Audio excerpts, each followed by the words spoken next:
Nikki Haley, who I just don't trust, folks, at all. I'm very sorry. Nikki Haley is what a Freudian slip. I was going to say licks her finger and, which way is the wind is blowing? Well, Nikki Haley. Licks which way is the political wind? She changes her mind anytime on Trump. One day she loves Trump because someone told her there was a focus group poll for Trump that said he was down in the polls. The next day, or up in the polls, the next day she sees a poll where he's a little down. She doesn't like Trump. I don't like that. I don't like that, okay? Trump makes mistakes like anyone else. Fair to call everyone out. But this constant back and forth is making me sick. So the gist of this article, given that we're going to see the opening of the Trump 2024 campaign this weekend and the media response to it, which is going to be fascinating, has Haley done them all a favor? Haley took a stand against Trump, Joe. About January 6th, she took a stand. Well, she dialed that stand in a Wall Street Journal op-ed she wrote. So the point of the article is an interesting one, that Nikki Haley's kind of the trial balloon for other 2024 candidates who are probably thinking about taking on Donald Trump in a primary. A lot of them are watching what happened with Nikki Haley's about face. She was all over Donald Trump a couple weeks ago. Oh my gosh, I don't know why we followed this guy. And she writes an op-ed in the Wall Street Journal. Well, he did a lot of good things. If you're watching on Rumble, you get the point. I wouldn't actually lick my finger because that's super gross. But you get the idea. She changed her mind overnight. So a lot of 2024 candidates who may be thinking about running against Trump are probably doing the same thing. They're probably saying to themselves, Joe, wow, this Nikki Haley, that was a 180. That may be a 672. That may have been a 1,000. That was like, bing, bing, bing. I mean, the whiplash, they must be saying this probably didn't work out for Nikki Haley. So maybe we should watch what happens to her first before we come out and decide to take a stand against Donald Trump in 2024. Interesting.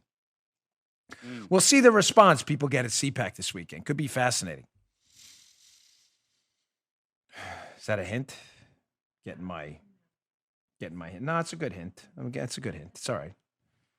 What are the hints? The hints are, when I go, sometimes, again, this is one of those topics I had planned on spending 5 minutes on, and I've fallen in love with it unexpectedly. The Black Ops campaign for the presidency and the Nikki Haley response, the Nikki Haley lick your finger trial balloon. Everybody's watching what's going to happen with Haley. If Haley goes down in flames over the next year or two, they will attribute it to that moment she attacked Donald Trump. The only similar situation I can think of where a political career was thrown down the drain so fast.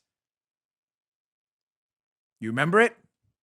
Anyone? Any guesses? Any guess? Where Nikki Haley was the grande dame of the Republican movement. Everybody loved her. Everybody, all of a sudden, Nikki Haley's reputation thrown away overnight. Everybody's watching if she can recover. Can you think of the other one? I know in the audience, some of you are screaming it out right now. Marco Rubio. She knew it. Paula knew it. You know why she knew it? I was living in Severna Park when Rubio came out for the immigration plan that had a lot of liberal ideas in it. And I was actually in the bathroom. I don't know if I was brushing my teeth or whatever. And Paula came in. We heard it on what, Joe? WCBM, where Arma Koss used to be the morning producer. And they said, Rubio supports this immigration plan. That was the end of Marco Rubio. That was it. You don't understand, folks. For you younger kids out there who just got into politics, Rubio was a messianic figure for Republicans.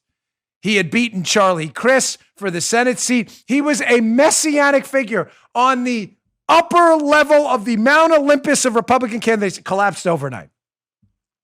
Can he recover? We'll see. Remember that?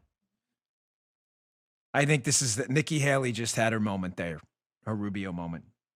And everybody's watching. If she doesn't recover, Trump will have a clean path to 2024. No one will run against him because he'll realize the futility of it.